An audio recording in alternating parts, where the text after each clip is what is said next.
Vamos tratar de um tema espinhoso, vamos conversar sobre o impacto, possível implementação do famoso tarifaço do Trump sobre os produtos brasileiros. Será que isso impacta de alguma maneira os nossos negócios imobiliários?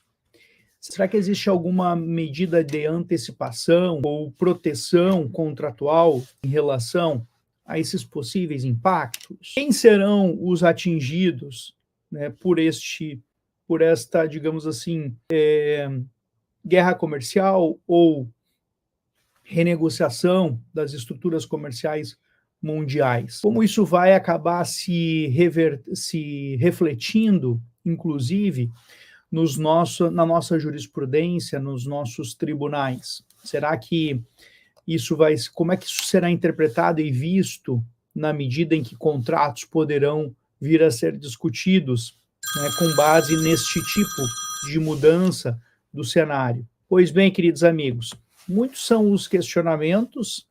É evidente que toda a análise prospectiva, ou seja, tudo aquilo que a gente avalia pensando em condições futuras, são especulativas, no sentido não de pejorativo, especulativa no sentido de tirar proveito de algo, não, mas especulativa mesmo no sentido da nossa limitação de previsão de futuro. Então, é evidente que a gente olhando para o passado, nós temos alguns nortes, algumas experiências que nós viemos conquistando nos últimos anos, e muito disso acaba que pode ser utilizado para a gente se proteger, para a gente proteger os nossos clientes em relação aos negócios imobiliários, e eventualmente, na medida em que fizer sentido algumas informações para nós adotarmos algumas decisões até de antecipação da compra com mudanças de cláusulas, né, relacionadas a este imóvel. Então, essa é a pequena introdução que eu queria fazer aqui com vocês, para a gente, de pronto, passar a analisar, então, o que nós podemos elaborar, trabalhar, especular, avaliar em relação a essa situação, né? Vocês sabem que eu gosto muito daquela obra do Cisne Negro, do Nassim Taleb, justamente porque ele traz esse conceito, né, do prognóstico.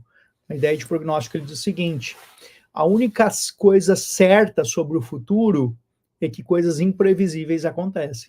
Então, para a gente dar um início aqui na nossa conversa, quem diria que, né, nós estaríamos em pleno 2025 observando um cenário geopolítico mundial influenciando no nosso mercado local, possivelmente influenciando no nosso mercado local, mas mais do que isso, quem diria que em 2025 nós estaríamos observando uma mexida nas peças de tabuleiro do mercado, do cenário geopolítico mundial, que, na verdade, é um reflexo daquilo que foi negociado no pós-Segunda Guerra Mundial, né? Então, para aqueles que são curiosos e acompanham, gostam de acompanhar um pouco a história da Segunda Guerra Mundial, que é, do ponto de vista da experiência humana, bastante interessante, retirada toda a tristeza que é uma guerra, né? E aquela foi especialmente bruta, mas, como normalmente são as guerras, mas retirada então essa parte, é interessante observar o pós-guerra mundial, como é que se organizaram os países.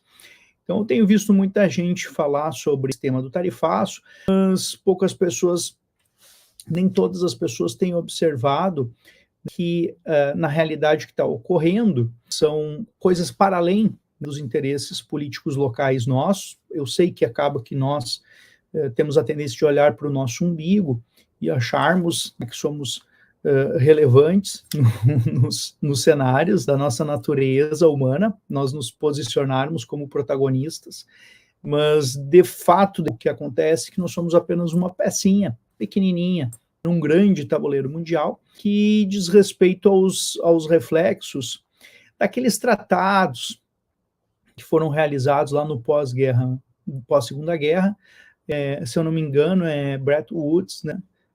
depois me corrija aí quem acompanha, quem gosta, tá?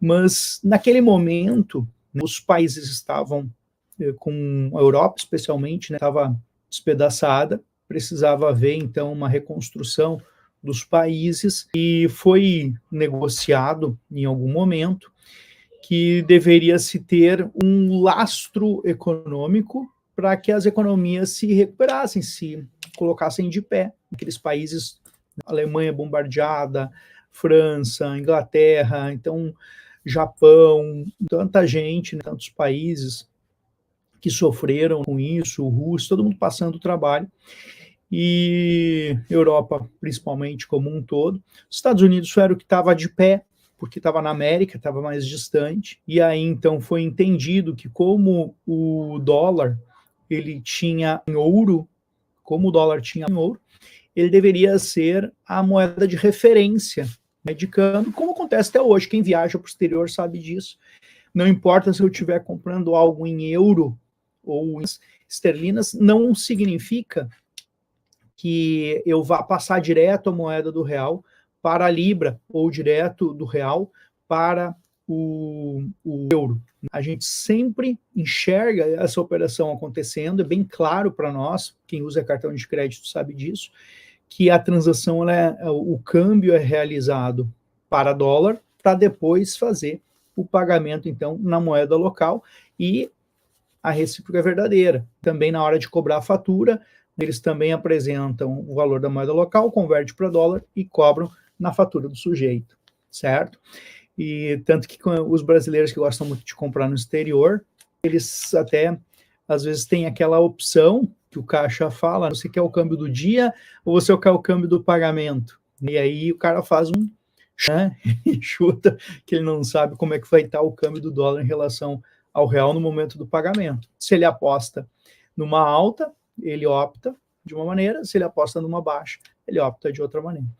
Então, isso para nós é muito natural, a gente tem convivido com isso há bastante tempo, são décadas, né, dessa estruturação, desse modo de estar estruturado, o câmbio e as relações cambiais, mas isso como voltou a ser colocado em pauta, mais de 50 anos depois, de um fato também econômico interessante, que foi ali por 72, se não me engano, no mesmo tratado esse, tá, que eu mencionei antes, e que, na verdade, decidiu tirar o lastro do dólar no ouro. Então, o dólar deixou de ser lastreado em ouro.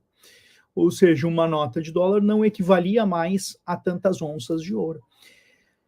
Isso foi uma jogada de mestre, por um lado, e um problema grave para nós, réis mortais, de outro. Jogada de mestre para os governos, para os estados, porque eles começaram a poder imprimir moeda e se endividar às custas de quem? Do futuro. O endividamento é sempre às custas do futuro, correto? Então eles começaram a imprimir moeda, perdão, o que antes não era possível, porque tinha que ter um lastro do ouro, então para cada dólar tinha que ter um correspondente em reservas de ouro. Praticamente durante um século não teve inflação por conta disso, por ter essa vinculação da moeda, ela não ser reproduzível, né, não ser multiplicável. E a partir ali de 71, se eu não me engano, com a queda disso, começa a subir. E você poderia me perguntar assim, tá, mas e aí qual é que é o lastro, então, agora do dólar, Rafael? O lastro do dólar é o mesmo de todas as moedas que passam a ser chamadas de moedas fiduciárias, porque elas são baseadas na confiança. O lastro do dólar é a confiança nos Estados Unidos, ou seja, a confiança num país estável. Esse é o lastro. Puxa, mas então já comecei a ficar inseguro de ter meu dinheiro no banco, porque a minha moeda fiduciária é o real, que ainda é pior, é mais instável do que o dólar, né?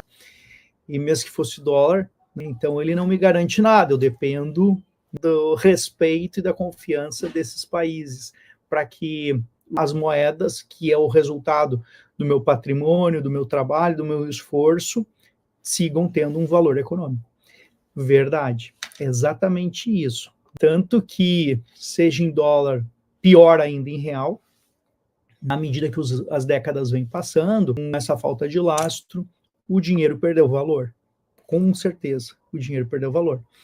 Tanto que ser milionário hoje em dia não é mais a mesma coisa que era ser milionário há 30 anos atrás, que era algo para mínimas, pouquíssimas pessoas. E não significa também riqueza. Hoje em dia, né, a pessoa ser milionária, ela teria que ser multimilionária para refletir aquilo que era antigamente.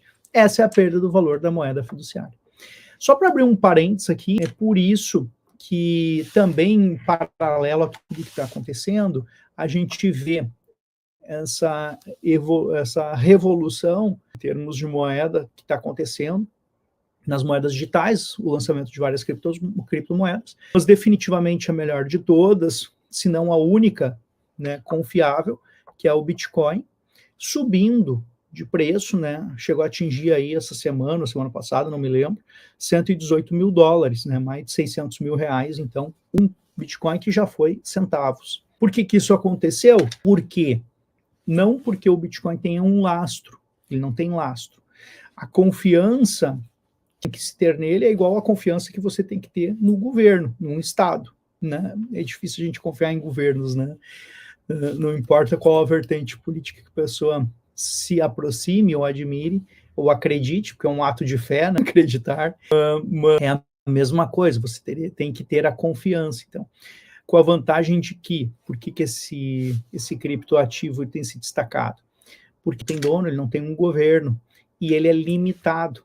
Então, aquilo que antes o dólar era limitado, o lastro em ouro, significa que ele era limitado, não podia ter mais dólar do que tinha ouro. O dólar perdeu isso, o Bitcoin não perdeu, porque ele tem um limite matemático de produção, 121 milhões, se não me engano, ou 21 milhões, não me lembro agora quantos, mas tem um limite lá de mineração, então ele é mais ou menos, por se fala mineração, né, que é uma mineração eletrônica, nem a gente minera ouro. Então ele tem uma limitação de existência.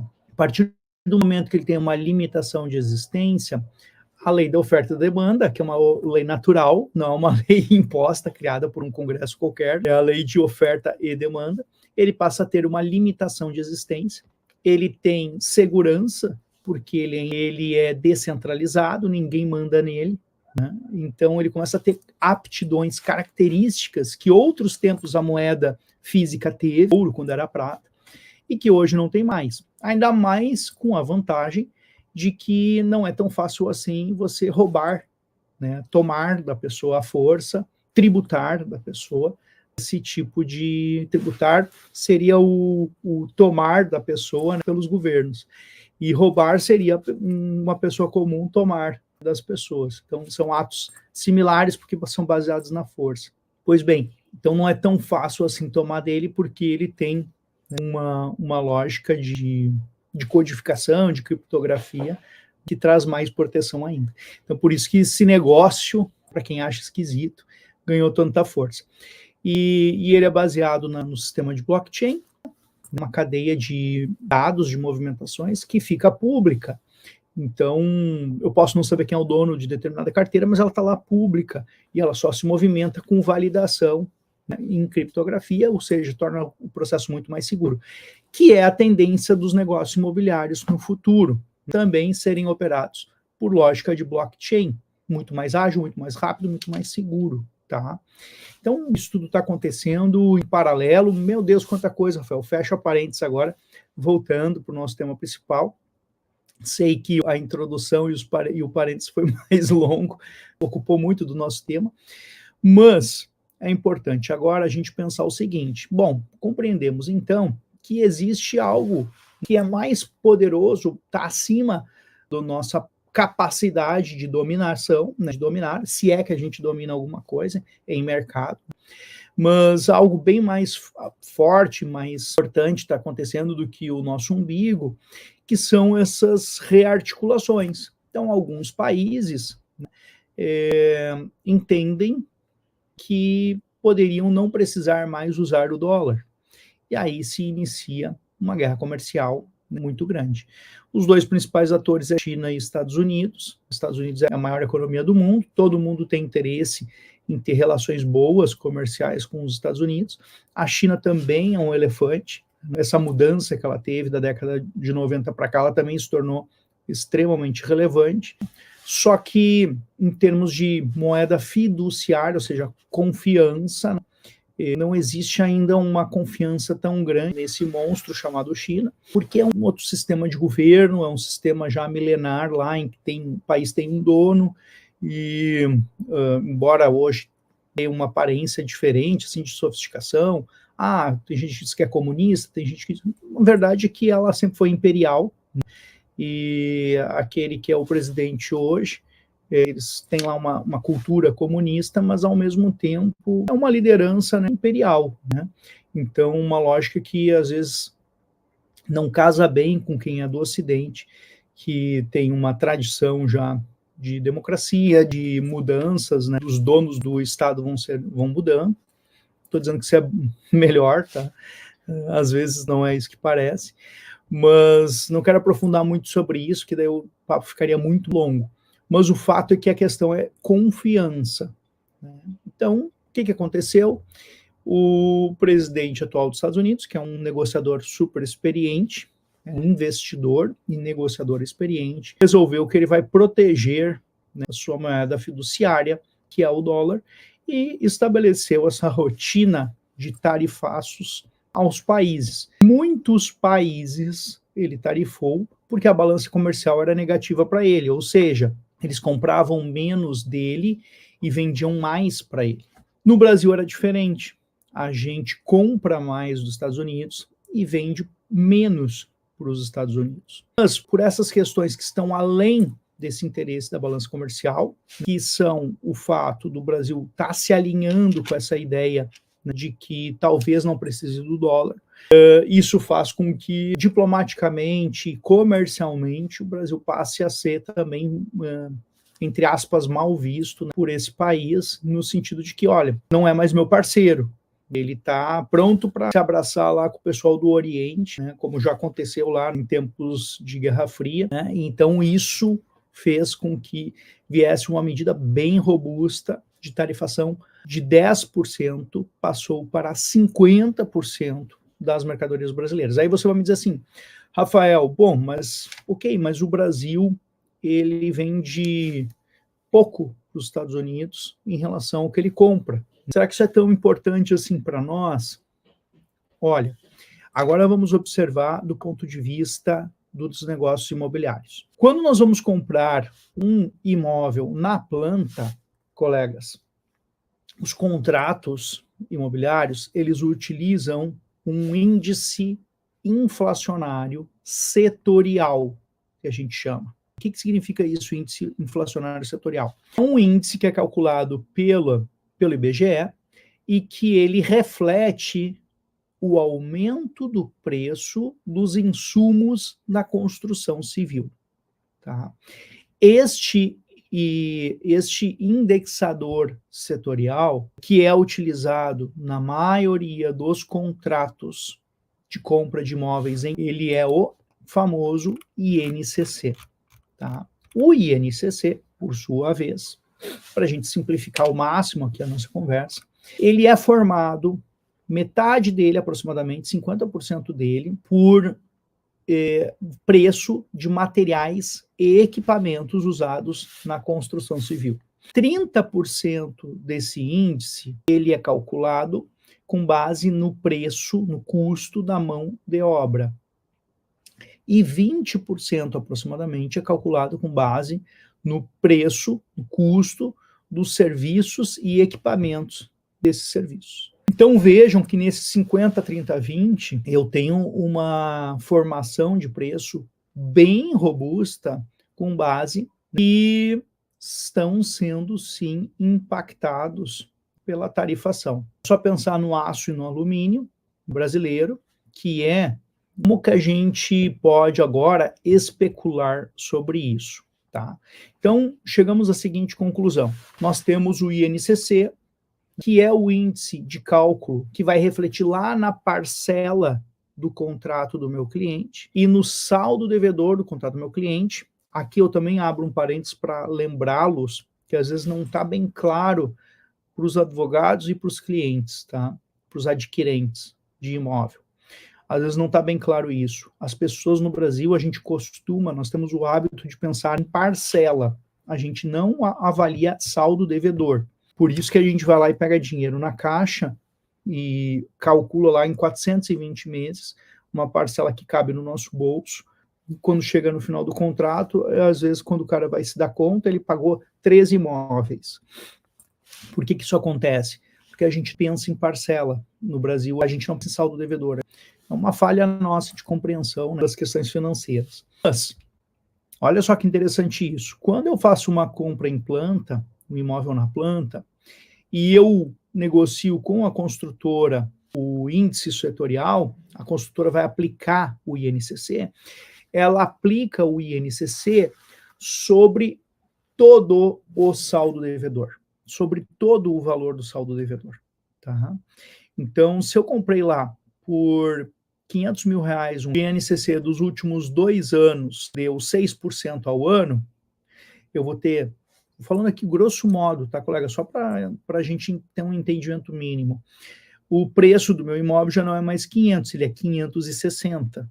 Ah, mas eu paguei as parcelas são muito pequenininhas.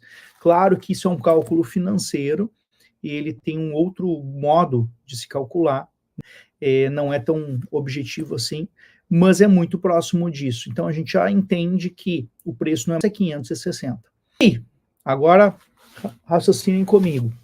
Se eu adquiro um imóvel hoje, com base no índice setorial, que é o INCC, e uma tarifação generalizada do aço, do alumínio e outros tantos insumos que a gente nem está aqui precificando no momento, e isso vai impactar metade do INCC, é claro que ao chegar no final deste contrato, ou seja, daqui 2 anos, quando ficar pronto esse imóvel, em 1 ano, 2 ou 3 ou mais, dependendo do momento que eu adquiro o imóvel, este saldo devedor poderá estar absurdamente elevado, dependendo do impacto dessas tarifações no INCC. É importante a gente observar, até para a gente não ser pego de calça curta, que num primeiro momento pode até reduzir preços, tá? Pode até ter redução de preços. Por quê?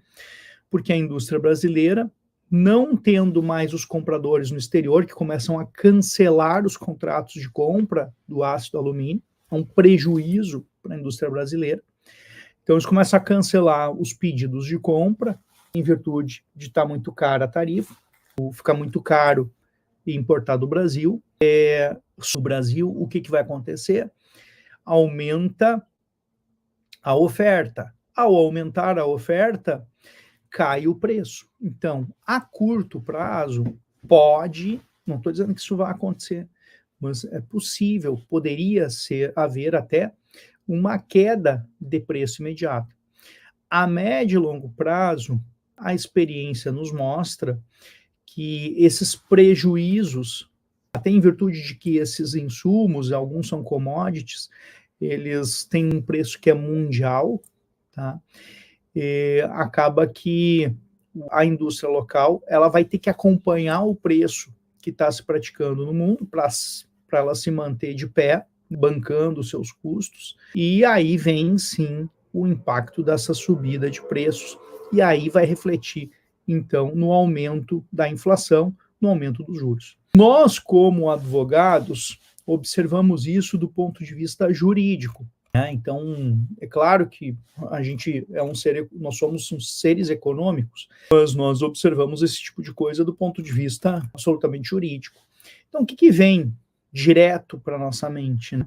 Rafael, se isso acontecer, impactar de tal maneira o contrato do meu cliente, eu vou invocar aqui a teoria da imprevisibilidade, a imprevisão. Então, olha, aconteceu algo imprevisto e ficou muito caro, portanto, vou revisar o meu contrato com base na teoria da imprevisão. Bom, aí acende a luz amarela para nós, advogados. Nós já tivemos muitas experiências com teoria da imprevisão.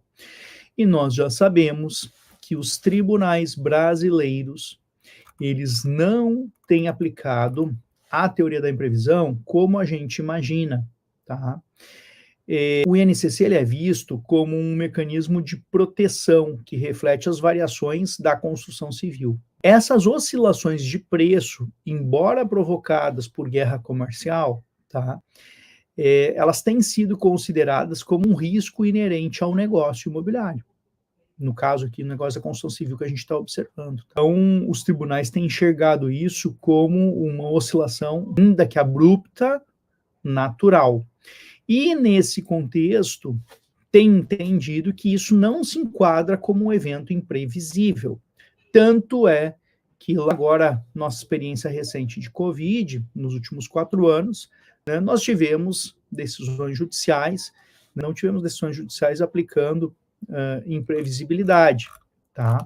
Então, isso é um alerta jurídico, muitas variações de mercado, mesmo que decorrente de políticas comerciais internacionais, são riscos inerentes e naturais que todo mundo que está no jogo dos negócios estão sujeitos, tá? A jurisprudência, ela exige uma prova de onerosidade extrema e insuportável, a prática que a gente tem visto, para que seja aplicada, de fato, a teoria da imprevisibilidade. Eu vi isso acontecer na década de 90, no segundo mandato do Fernando Henrique, do FHC. Quando ele disputou, lá no FHC teve uma série de coisas, né, estranhas ali, que foi o seguinte: eles acabaram com a reeleição e aumentaram o mandato dele para 5 anos.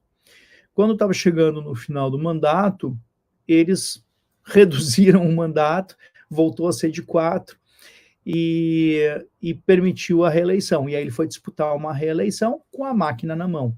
Nunca na história do Brasil alguém que tivesse a máquina na mão, em termos de presidência, deixou de ser reeleito. Tá? Fora agora nessa última eleição, que foi diferente. Mas, normalmente, quem está com a máquina tem vantagem. E naquele momento, eu me lembro muito bem que tinham muitos contratos de alienação fiduciária, principalmente veículos, que a pessoa chegava na concessionária para comprar um carro e ela tinha a opção: quero a minha parcela, eu quero que fique atrelada ao câmbio do dólar, ou poderia escolher um índice inflacionário. Tinha essa alternativa que os bancos davam. Quem escolhia pelo dólar estava muito bom. Uma parcela ficava baixinha. Eu me lembro de um cliente que tinha uma parcela de R$800, me lembro de cabeça mesmo, porque me chamou muito a atenção. E o dólar estava pareado a 1. Imagina, colegas, já pensou a gente viajando hoje para o exterior, dólar pareado a R$1 para $1? Olha que loucura. E o governo artificialmente segurou isso, bancou isso artificialmente. Por que eu digo artificialmente? Porque daí ele se reelegeu numa condição econômica aparentemente muito boa, e o país vinha atravessando, a mudança para o real realmente foi positiva, né? Mas aquilo era artificial, o câmbio era artificial, tanto que ele se elegeu, ele assumiu, aliás, virou o ano, né? Se elegeu ali no final do ano, nas eleições ali de outubro, novembro, e em janeiro passou a ter uma equivalência, dobrou o preço do dólar.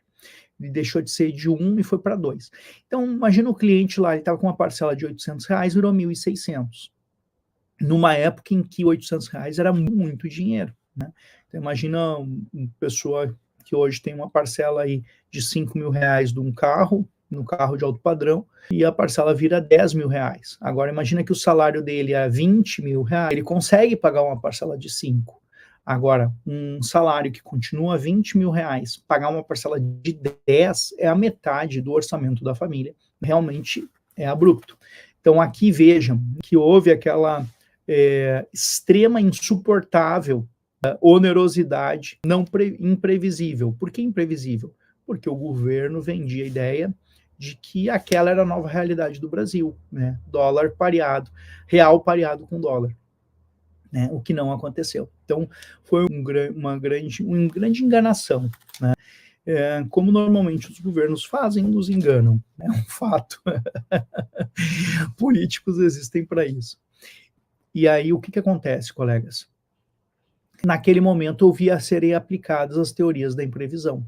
Tá? Mas veja que foi muito especial, muito espetacular. Depois disso, as teorias da imprevisão têm sido sempre rechaçadas, muito em virtude dessa compreensão O cisne negro, ele diz o seguinte, olha, tu está no mercado, tu está no risco, skin in the game, pele em jogo, você colocou a pele em jogo.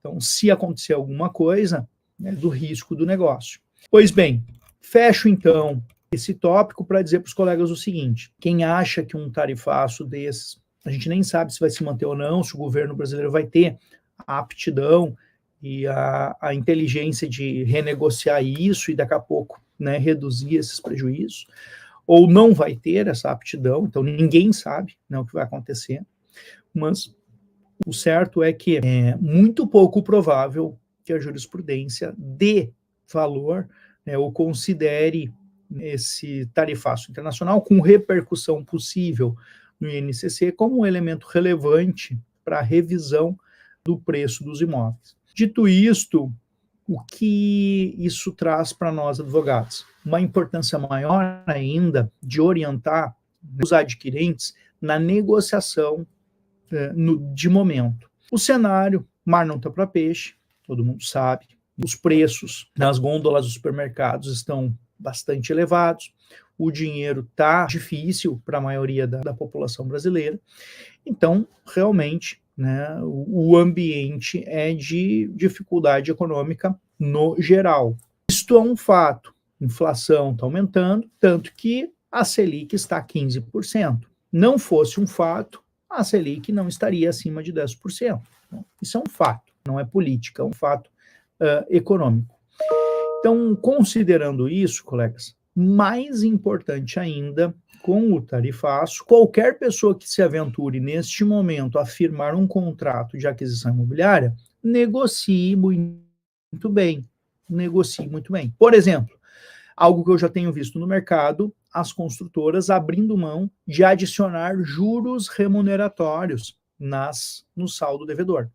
Como é que acontece num contrato de aquisição imobiliária? Normalmente se adiciona ao preço do imóvel 2 elementos, o índice inflacionário e os juros remuneratório. Então, os contratos normalmente vêm assim, ó, o saldo devedor vai ser atualizado pelo INCC mais 1% ao mês de juros, ou mais 0,5% de juros, ou mais 0,25% de juros. Pois bem, depende da precificação, né, da construtora, da incorporadora.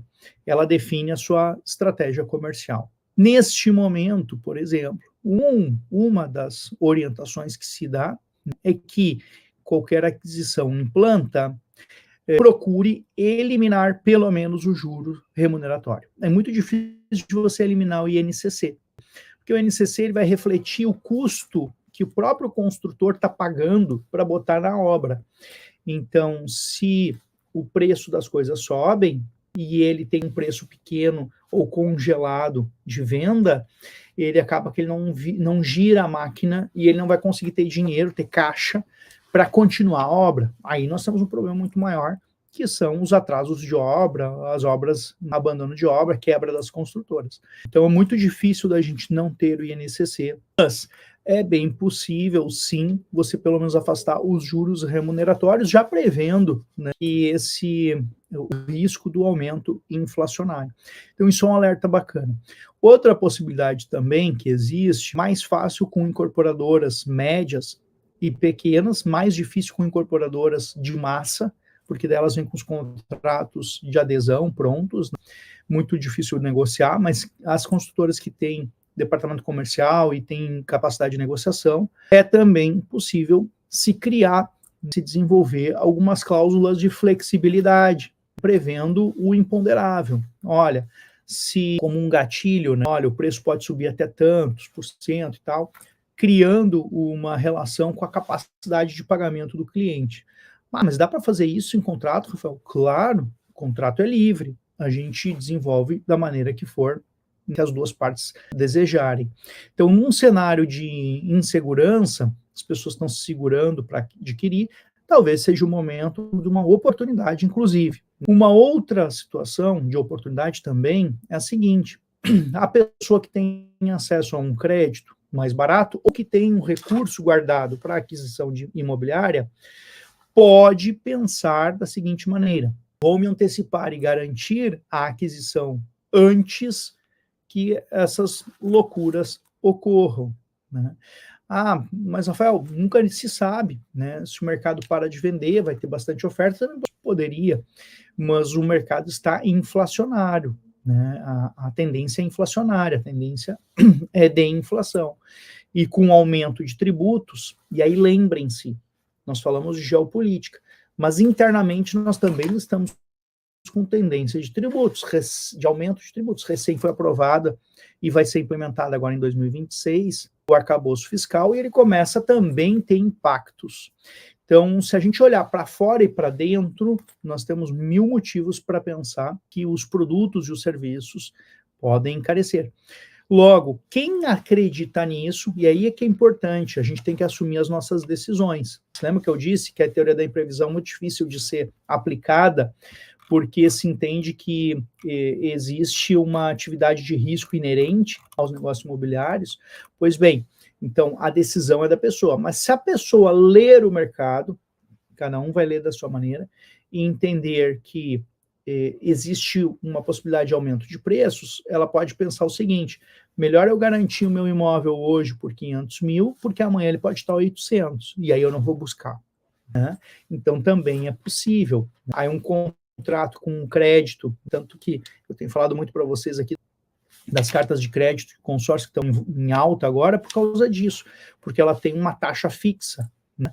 Tem lá o índice, mas ela tem uma taxa fixa. Nos contratos de financiamento, ele vai de acordo com a Selic e sofre muito reflexo da Selic, e ainda tem mais os anatocismos e tal, que torna ainda mais impactante esses cenários de comerciais. Pois bem, dito isto, quem enxerga que pode aumentar os preços, talvez seja oportunidade até dele fazer um aumento de patrimônio, né? Comprar agora por o preço atual, porque vai subir.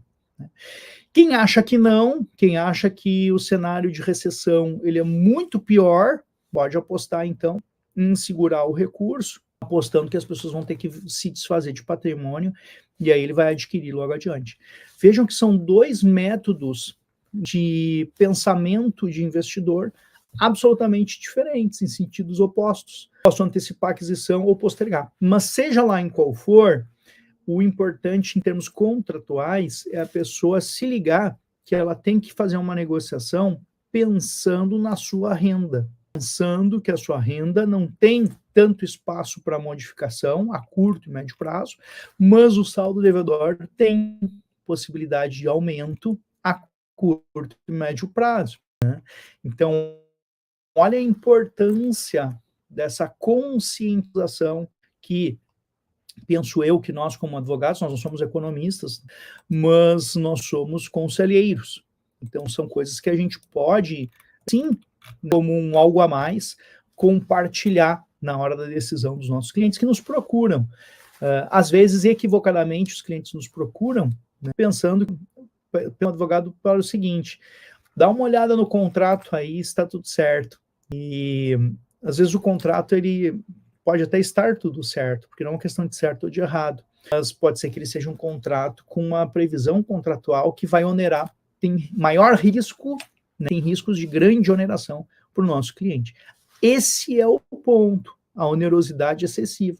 Esse é o ponto que a gente pode contribuir alertando os clientes para que tomem as melhores decisões possíveis, né, na hora de fazer a sua aquisição. O INCC, tem chance, Rafael, do INCC ser afastado se ele ficar muito elevado? Olha, colegas, chance sempre tem, porque o país e a jurisprudência são... O que eu vou dizer para quem é advogado sabe que tudo é possível, né?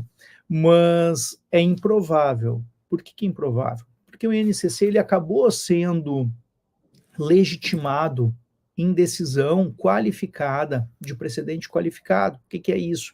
São os precedentes vinculantes. Então, por exemplo, lá no 996, no tema 996 do STJ, tem a quarta disposição, a quarta tese jurídica que foi adotada pelo tribunal, ela diz o seguinte: só seria ilícito, ou seja, só seria proibido, errado, utilizar o INCC, que é o índice setorial de inflacionário, que reflete os preços da construção civil, só seria errado aplicá-lo se o contrato estivesse com atraso na construção, atraso de obra. Em atraso de obra, seria ilícito aplicar o INCC.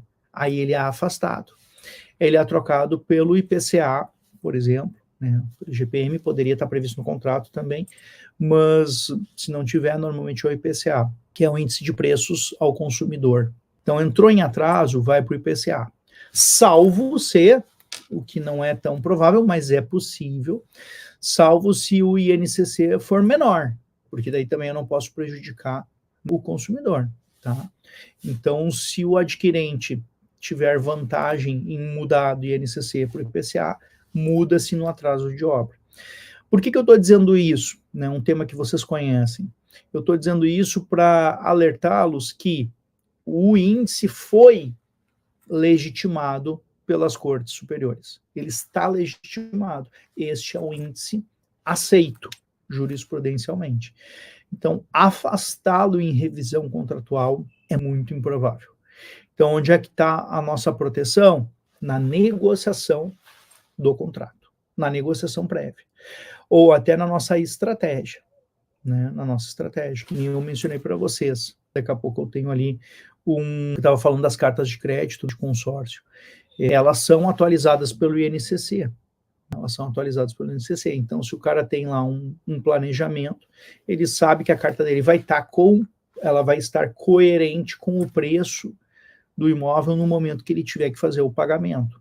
Aí ele vai reservando lá o valor que ele vai dar de lance para contemplação, né? E ele vai ter garantido que ao invés de ter um juro bancário, ele vai ter só o INCC, que é compatível com o seu imóvel. E aí o imóvel, ele, via de regra, os imóveis, salvo quando a gente erra, tá, a localização, porque imóvel é muito local, pessoal. Às vezes até é tão local que às vezes até uma rua muda o preço do imóvel. Ó, se tem ali uma rua a 20 metros dali, que os imóveis têm um preço pequenininho, mas aquela rua é tão importante que aquele imóvel ali vale muito. Então, os negócios imobiliários são muito interessantes, perdão, porque eles são bem locais. Então, salvo eu errar uma localização, é muito possível que um imóvel, ele, no mínimo, acompanhe o INCC, se não for além. Ou seja, ele valoriza mais do que o INCC. Quando eu acerto o local, ele passa a ser um imóvel interessante, com muita procura. Lembre-se, lei da oferta e da demanda, é sempre ela que manda nas coisas. Então, se eu acertei a aquisição, a chance do INCC ficar para trás da minha valorização imobiliária é muito grande. Ah, mas então por que ele é utilizado, Rafael? O imóvel poderia perder por INCC? Poderia, se eu comprei mal, poderia, no mercado. Mas por que ele é utilizado? Porque ele é a média de preço do custo para tu construir, para tu fabricar este imóvel. Então, ele acaba sendo, por isso que ele foi eleito, por isso que ele foi escolhido para refletir esses preços, por isso que ele é escolhido para aplicação nos contratos pelas instituições financeiras, por isso que ele é escolhido também, né, nos contratos de construção de compra em planta. Tá? É um bom alerta para esse nosso botar o pé com toda a força no segundo semestre de 2025. No mínimo, são informações que trazem um maior conhecimento para todos nós, até para a gente poder também não ser pego de calça curta numa negociação imobiliária. É bom para a gente ter também conteúdo para conversar com os nossos clientes, trocar ideias, né, a respeito dos cenários, dos possíveis cenários. Claro, sempre sob a ressalva de que ninguém sabe o futuro. Uma das hipóteses que eu levantei, não, uma coisa é certa, tá? Uma das hipóteses que eu levantei não vai acontecer, porque a outra pode acontecer, né? Então, para verem como isso é muito, muito pessoal. Mas é importante, pessoal, mesmo tendo imprevisibilidade, colegas, eu penso que o fato da gente poder ter consciência, compreensão mínima dos fatos econômicos, dos fatos políticos que estão acontecendo e que influenciam a nossa vida, né, necessariamente influenciam a nossa vida, só de eu saber isso, eu não me sinto tão vendido, tão roubado, se eu tomar algum tipo de prejuízo. Então, nesse sentido que eu penso. Tomei uma decisão, não foi a melhor, porque o cenário 1 que eu apostei e aconteceu o cenário 2. Bom, mas eu tomei essa decisão. Pior coisa que tem, pelo menos é isso que eu tenho experimentado, né, nas experiências dos clientes, é o sujeito depois se sentir tolo, ele pensar assim, mas fui enganado, como é que ninguém me falou sobre isso, eu não sabia disso, eu devia ter estudado isso.